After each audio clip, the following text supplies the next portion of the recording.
Centennial 76 back with you here today, and what we're out here doing is we're showing you the little problem that I've developed on the 93 k1500.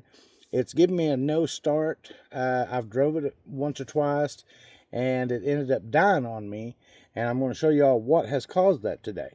But for me to do that, I need my little helper, and this is my little helper.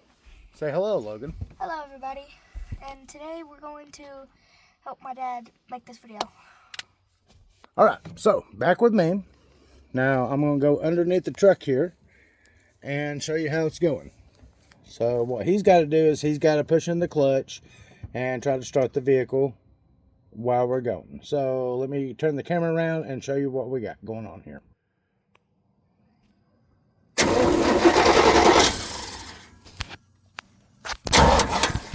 Keep going. Keep going, son. Stop.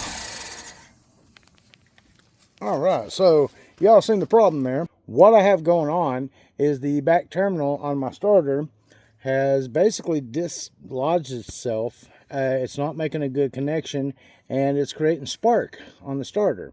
So what I'm going to have to do is get me a new starter in. I really don't like remanufactured.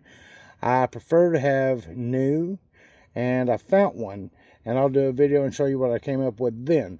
But if you will, like, subscribe, comment, follow, and share. And until next time, everybody have a wonderful day. Centennial 76 out.